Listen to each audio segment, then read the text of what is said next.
বাঁকুড়ার ওন্দাতে বিজেপি প্রার্থী সৌমিত্র খাঁয়ের সমর্থনে মঞ্চে বক্তব্য রাখছিলেন ওন্দার বিজেপি বিধায়ক অমরনাথ শাখা। তার বক্তব্যের এক ফাঁকে নিজের বিধানসভা এলাকার ভেতরে থাকা তৃণমূলের সবকটি পঞ্চায়েত দখল করবেন বলে হুঁশিয়ারির সুরে বললেন বিধায়ক অমরনাথ শাখা। এমন কথা বলে একরকম বিতর্কে জড়ালেন তিনি, আর সেটা করার সময়ও জানিয়ে দিলেন 4 জুনের পর। বিধায়ক অমরনাথ শাখা এখানেই থামেননি। চলতি মাসের 30 তারিখে রাজ্যে অযোগ্য 59,000 জনের চাকরি যাবে বলেও জানান তিনি। কোর্ট যেখানে রায় দেয়নি সেখানে একজন বিজেপি বিধায়ক কেমন করে সেসব কথা আগাম জানিয়ে দিলেন, জানিয়ে জল্পনা শুরু হয়েছে চারদিকে। তবে এর আগে বাঁকুড়ায় প্রকাশ্যে ওন্দা বিধানসভার এলাকার তৃণমূলের পঞ্চায়েত দখল করার ব্যাপারে হুঁশিয়ারি দিয়ে বিতর্কে জড়িয়েছেন বিজেপি বিধায়ক অমরনাথ শাখা। আর এদিন যেটা করলেন তিনি, সেটা হলো সেই সব পঞ্চায়েত দখলের দিনটি বলে দিলেন। বুধবার তিনি বলেছেন তৃণমূলের জন্যই রাজ্যে 25,000 জনের চাকরি গেছে, আবার 30 এপ্রিল আরও 59,000 জনের চাকরি চলে যাবে, আর তার জন্য থাকছে সময়ের অপেক্ষা। অমরনাথ শাখার এ ধরনের বক্তব্যের জন্য রাজ্যের রাজনৈতিক মহলে তোলপাড় শুরু হয়েছে। ইনি আবার বিজেপির বিষ্ণুপুর সাংগঠনিক জেলারও সভাপতি। তার এ ধরনের মন্তব্যে দল যে যথেষ্ট অস্বস্তিতে পড়বে সে কথাও বলছেন অনেকে। ভোট গ্রহণের আগে বিজেপি বিধায়কের মুখে শোনা গেল বেলাগাম বক্তব্য।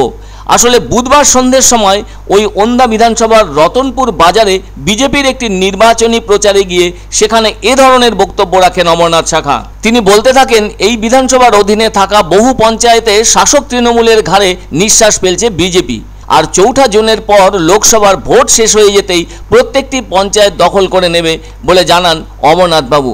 তিনি এমনও বলেছেন, কারো হিম্মত নেই বিজেপিকে আটকায়। অন্যদিকে তিনি বলে ওঠেন, রাজ্যের ভেতর আরও যে 59,000 জনের চাকরি চলে যাবে তাতে তার এই বক্তব্য কোনোভাবেই উস্কানিমূলক নয়। তিনি ওই পথসভায় যখন ওভাবে কথাগুলো বলছিলেন তখন ওখানে উপস্থিত ছিলেন বিজেপি প্রার্থী সৌমিত্র খাঁ।